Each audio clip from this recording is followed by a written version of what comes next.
물과 성령과 불세의 의미란 제목으로 말씀을 전하도록 하겠습니다. 인사 한번 하겠습니다. 잘 오셨습니다. 인사하겠습니다. 예, 잘 오셨습니다. 예. 세례 요한에 대해서 한 번쯤 들어보셨을 것입니다. 이 세례 요한은 예수님 태어나시기 6개월 전에 먼저 태어난 사람입니다. 외사촌 지간으로 생각하시면 되겠습니다. 이 세례 요한은 예수님보다 6개월 먼저 태어난 이스라엘의 메시아 예언자입니다. 이스라엘에는 메시아 사상인데 메시아는 누구냐? 이 땅에 태어나 하나님이신데 이 땅에 내려오셔서 이 세상을 구원할 자. 구체적으로 말하면 유대인들이 말하는 메시아는 자기의 민족을 구원할 자를 메시아라고 이렇게 지칭하고 있습니다. 세례 요한은 자기 자신을, 그런데 이 세례 요한은 자기 자신을 가리켜서 뭐라고 이야기하고 있냐면 무익한 종이다. 광야에서 외치는 소리다. 소리는 어떻습니까? 우리가 지금 제가 말로 하고 있는데 한마디 하고 나면 사라지죠. 말이라고 하는 것은 이렇게 내뱉어지면 그 뒤에는 사라집니다. 이렇게 침묵이 이렇게 생기는 거죠. 그와 같은 존재이다. 그냥 자기 자신을 가리켜서 나는 내 뒤에 오실 일을 예비하는 광야에서 외치는 소리다. 아주 자기 자신을 낮추는 말이죠. 그렇게 자기 자신에 대해서 정체성을 말을 하고 있습니다. 당시 로마 식민지였던 유대 땅에서 세례 요한의 등장은 당시 식민지로서 주권을 빼앗긴 유대 민족들에게 굉장히 신선한 충격적인 사건이었습니다. 세례 요한은 하나님의 감동을 받아 회개의 말씀을 그 사람들, 유대 사람들 앞에서 외치기 시작했습니다. 다른 사람, 다른 나라 사람, 다른 지방에서, 다른 국가에서 이런 사람이 나타났으면 아마 이 사람을 가리켜서 별 미친 사람이구나. 또 이상한 희한한 사람이 나타났구나. 자아도취, 자기 생각에 빠져서 뭔가 머리가 이상하게 된 사람이구나 라고 치부했을 만한 사람인데, 유대 땅에서 삶의 회개, 신앙의 회개를 외치는 사람이 있는 것은 또 다른 일이 되겠습니다. 유대 땅에서 이런 세례 요한이 나타났다고 하는 것은 다른 의미가 있습니다. 왜냐하면 유대인들은 구약 성경을 어릴 적부터 듣고 자라나게 됩니다. 구약 성경의 내용은 여러 부분으로 나뉘어져 있겠지만 성경의 큰 줄기가 있어요. 이 이야기들, 그 기록물의 그 대체적인 내용이 어떠느냐? 예언자들, 선지자들의 예언이나 기록을 통해서 쭉 있는 것이 바로 구약 성경의 내용들이. 예레미야, 이사야, 또 소선지자들 보면 호세아부터 말라기까지 쭉 어떠한 사람이 나타나서 그 사람들 예언자다, 선지자다 이렇게 지칭하거든요. 그 사람들의 기록이 성경이에요. 그러니까 세례 요한이 딱 나타났을 때 유대 사람들은 신선한 충격이. 말라기가 마지막 예언자, 선지자였거든요. 그게 언제냐? 기원전 5세기경. 400년대 사람이에요. 그러니까 얼마가 지났습니까? 예수님, 이 세례 요한이 나타난 건 400년 뒤, 400~500년 뒤에 나타난 사람이에요. 그러니까 그 사람은 이 유대 땅에서 나타났던 이 예언자라고 불리는 이 세례 요한, 선지자라고 불렸던 이 세례 요한의 그 존재 자체가 이 유대 사람들에게는 신선한 충격이 아닐 수가 없는 거예요. 회당이나 성전에서 선지자들의 예언을 어릴 적부터 듣고 자란 이 유대인들에게 이 세례 요한은 특별한 존재가 되는 것입니다. 유대 공동체의 신앙, 사회, 교육적 스키마, 배경이 이 세례 요한에게 세례 요한의 말에 귀 기울일 수밖에 없는 그런 상황이 되는 거예요. 세례 요한이 외칩니다. 삶에서 회개하십시오. 여러분의 신앙에서 회개하십시오. 라고 외치기 시작합니다. 그러면서 여러 가지 많은 이야기를 하게 됩니다. 그런 회개의 외침 속에서 유대인들에게서 어떻게 와닿느냐. 그 시대적 상황이 로마의 식민지로 있지 않습니까? 로마는 어떤 이방 민족이에요. 유대인들은 이방 민족에게 압제당한 것을 그렇게 싫어한 거예요. 왜냐? 자기들은 선민의 의식이 있거든요. 우리는 하나님의 선택받은 민족이다. 그런데 이방 민족들이 우리를 지배해 용납할 수가 없는 거예요. 그 유대인들은 그래서 과거부터 로마의 식민지가 되기 이전부터 다른 민족보다 유독히 저항 운동을 많이 했었어요. 그 유대 식민지사를 보면은 굉장히 처절합니다. 거의 말살되기 직전까지 가기도 하고 끝까지 로마에게 중간중간 식민지 된 후에도 중간중간에 대반란을 일으키고 결국에는 AD 70년경에는 로마 장군 티투스 장군에 의해서, 우리는 디도라고 알고 있는데 디토 장군에 의해서 대대적인 제압을 당해서 이 유대 땅에 사람이 유대인들이 많이 살게 하지 못하겠다 해서 대대적인 공격을 해서 예루살렘 성전도 다 파괴해버리고 거기에다 돼지고기 던져놓고 막 그런 식으로 했던 역사가 있을 정도로 이 유대인들이 대단했습니다. 그래서 그 과정으로 디아스포라라고 해서 여러 유럽 지역으로, 북아프리카 지역으로, 중동 지역으로, 아시아 지역으로, 그래서 유대인들이 많이 흩어지게 된 거예요. 그런데 그래도 그 팔레스타인 지역, 이 유대 땅에는 유대인들이 어느 정도 계속해서 살고는 있었던 것이 사실입니다. 어찌되었든 이 상황에서 세례 요한이 나타나니까 이제는 드디어 메시아의 존재가 우리의 가시적으로 이제 와 닿을 것이다. 이제 눈앞에 와 있구나라고 하는 걸 유대인들이 희망을 품게 되는 겁니다. 여러분, 이런 상황에서 이 세례 요한이 이야기했을 때에 많은 사람들이 몰려들게 됩니다. 세례 요한의 회개의 선포를 듣기 위해서 많은 사람들이 그가 있는 요단 강가로 왔어요. 그래서 그 회개의 말을 듣고 설교도 듣고 가르침을 듣고 하다가 이제 결론 마지막 부분의 클라이막스에서는 다 나오시오. 회개를 작정한 사람 나오시오. 이렇게 해서 요단강가에서 세례를 주는 거예요. 그래서 세례 요한이 세례를 준다고 해서 세례 요한이 이름이 세례 요한이 아니고 그냥 요한인데 세례를 주는 요한, 그들은 세례자 요한이에요. 그래서 세례 요한, 우리가 줄여서 세례 요한 이렇게 이야기해요. 요한이라는 이름이 흔하니까 예수님도 마찬가지입니다만 요한과 예수 이런 이름들이 이때 유대 땅에는 많이 있어요. 그러니까는 특정한 사람을 지칭하기 위해서는 어떤 특정한 행위나 땅 지명을 이야기할 수밖에 없어요. 그래서 이 요한을 가리켜서 세례를 주고 있었기 때문에 세례자 요한, 세례 요한이라고 부르게 되는 것입니다. 자, 이렇게 세례를 주고 있으니까 사람들이 많이 모여들죠. 그 모여든 사람 중에서 나는 당신의 제자가 되겠습니다. 당신을 따르는 추종자가 되겠습니다라고 작정을 한 사람들이 생겨나는 거예요. 그리고 그 사람들이 많이 생기다 보니까 그 사람들 사이에서 이 세례 요한이 행동을 보니까 너무 모범적이에요.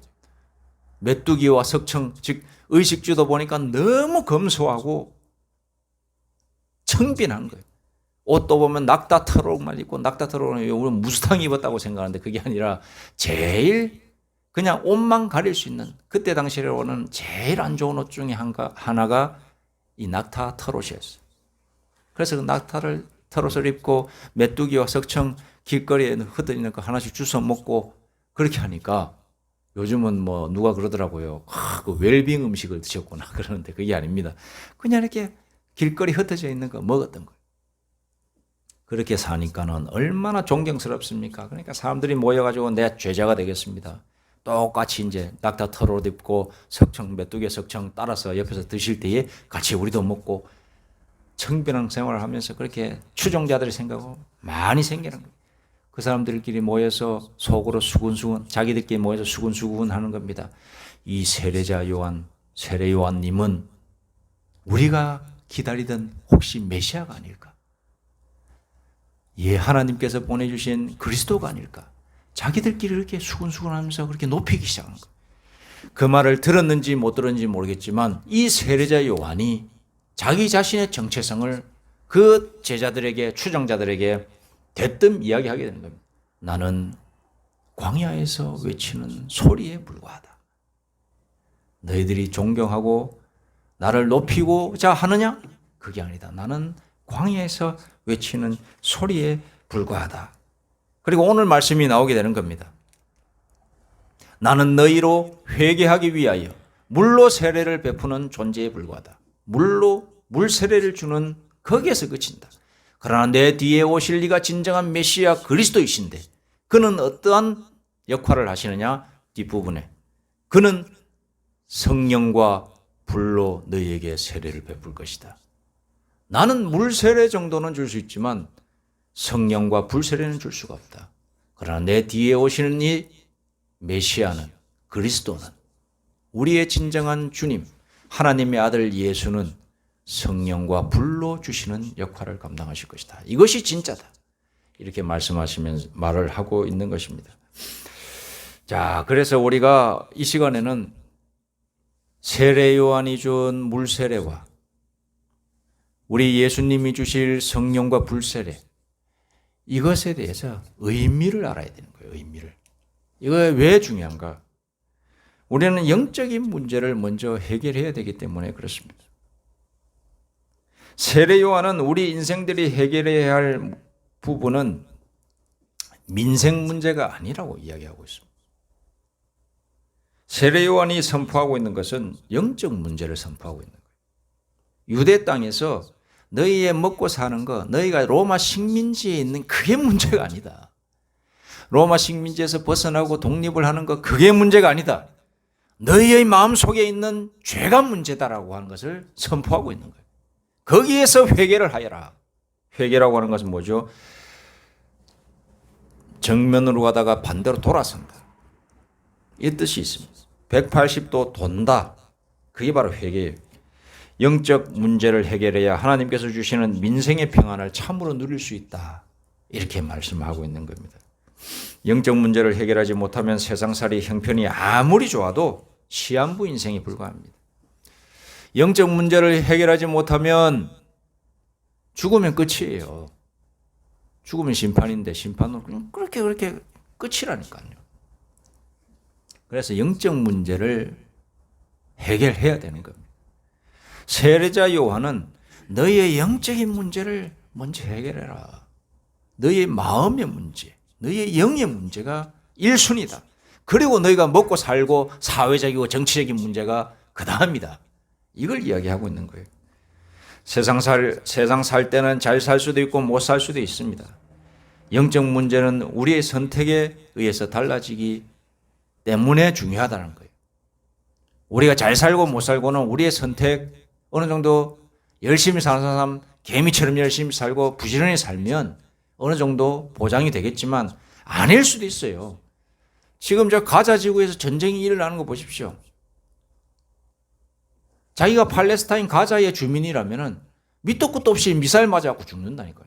자기가 아무리 잘 살아도 갑자기 폭탄 떨어져서 집안이 폭삭 망하기도 한다니까요.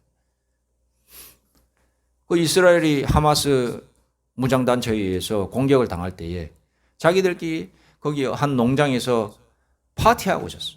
갑자기 패러글라이딩이나 아니면 갑자기 침투해가지고 총 쏘고 해가지고 몇백 명, 몇천 명이 죽었어.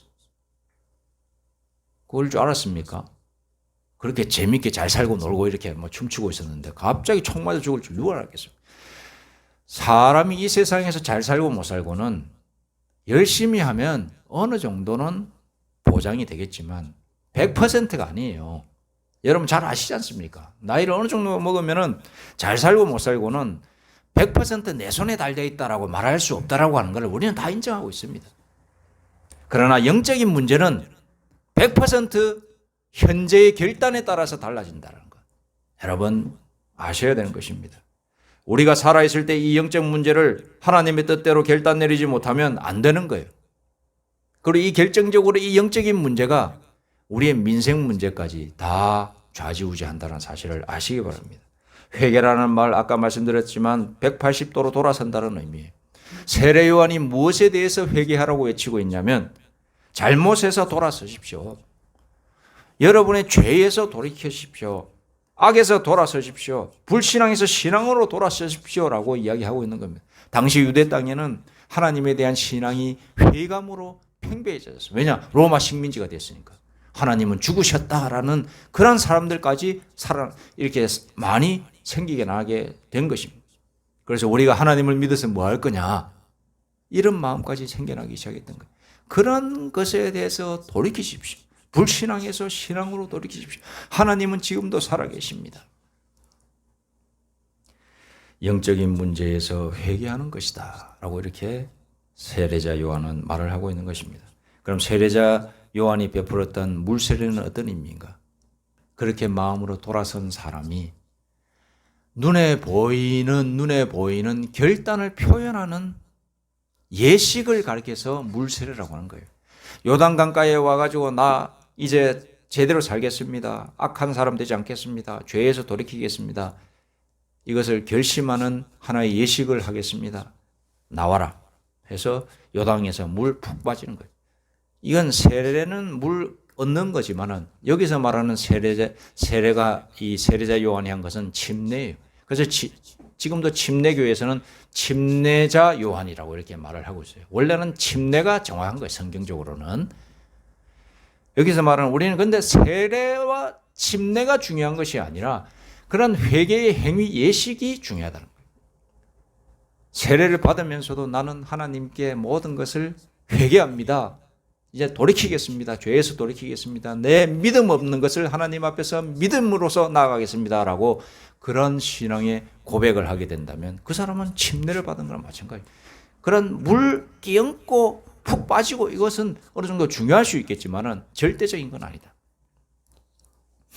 어쨌든 이런 겉에서 드러나는 예식을 가리켜서 물세례다. 이런 거. 믿음의 내 행위적인 표현.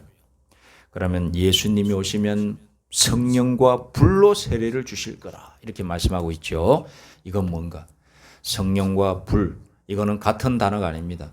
보통 잘못된 신앙인들이 이걸 그냥 아무 생각 없이 있다가 예수님이 오시면은 성령과 불 두 가지를 동시에 주시나? 성령이 하나 있고 불 이렇게 합쳐가지고 1+1로 딱 주시나? 그게 아니라 세례자 요한이 말을 하는 것은 요게 11절이죠. 12절 말씀을 딱 보면은 이게 따로따로라고 하는 것을 깨닫게 되는 겁니다. 성령 세례 따로, 불 세례 따로. 이렇게 말을 하고 있다라고 하는 것을 딱 발견할 수가 있어요.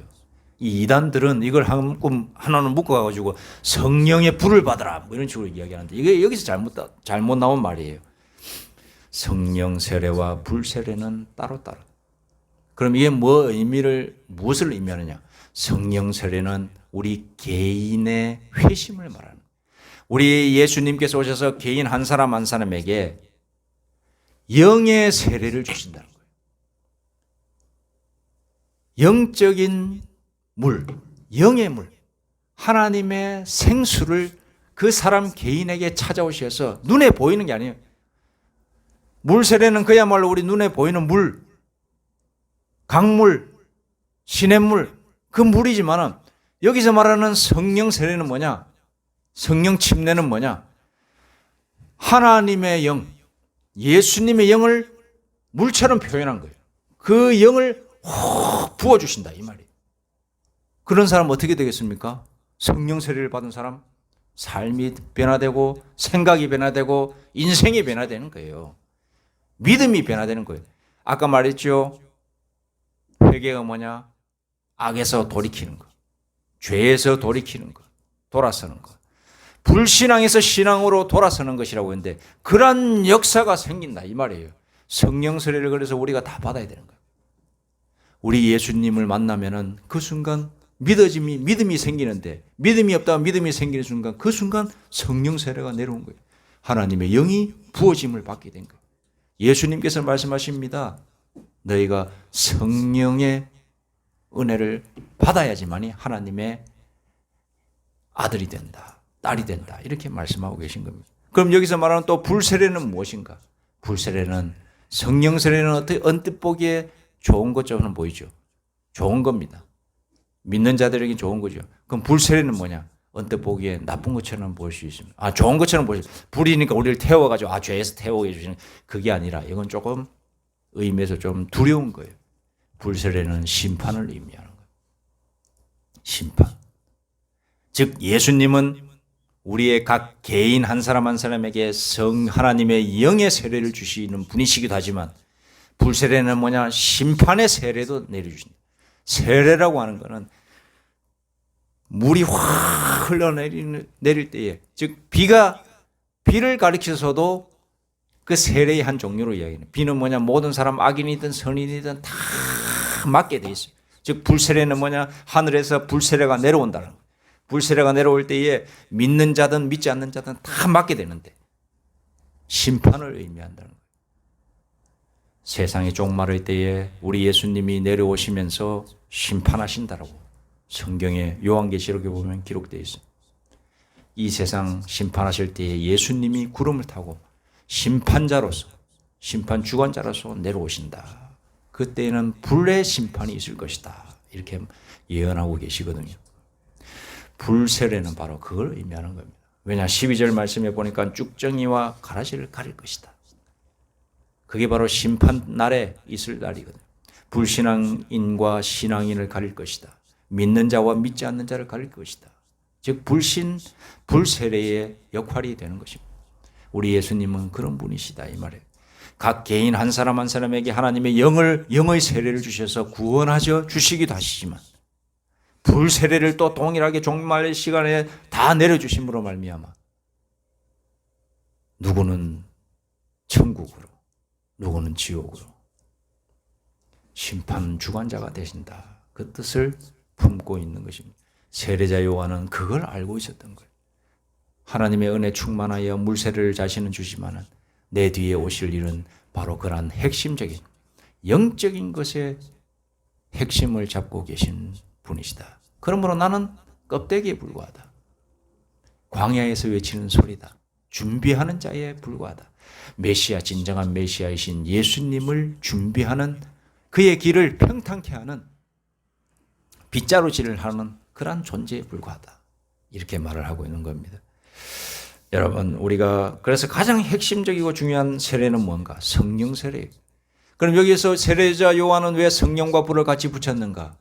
성령 세례와 불 세례는 뗄 수가 없는 관계이기 때문에 성령 세례를 받는 자에게는 불 세례가 두렵지 않아요.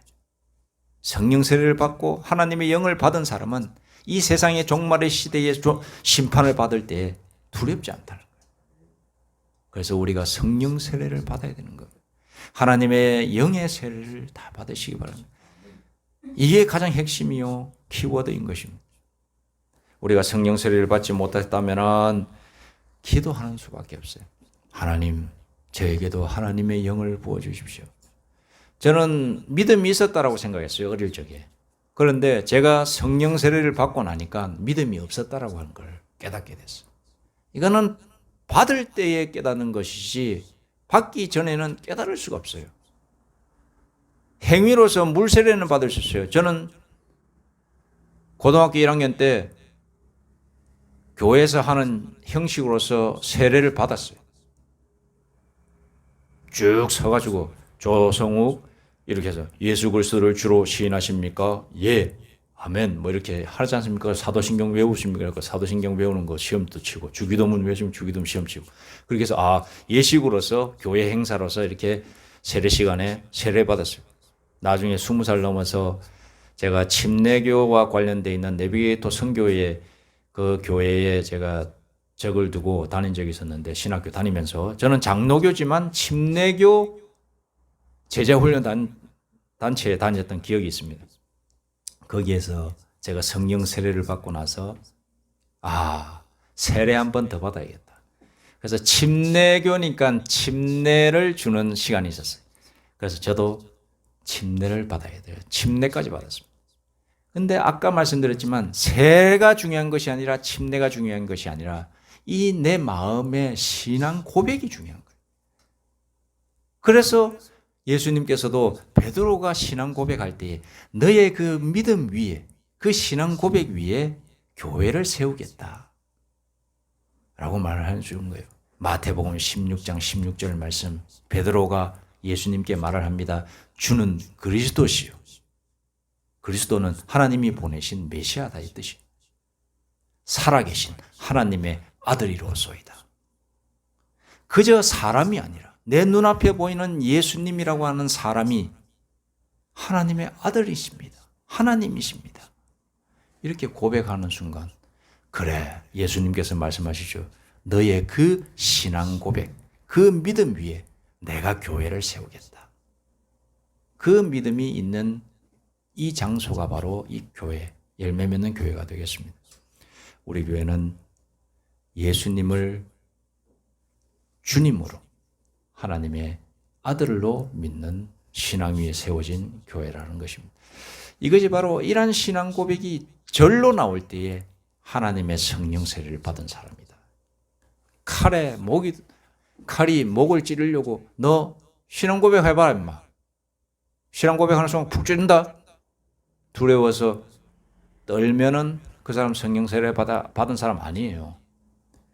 찌르면 찌르치요. 이러는 사람이 성령 세례 받은 사람. 그래서 옛날에 로마 시대 때에 많은 사람들이 순교를 당했는데 순교당할 때 자기의 신앙 고백이 참이라고 하는 것을 드러내기 위해서 일부러 찾아가서 나를 찔러주시오.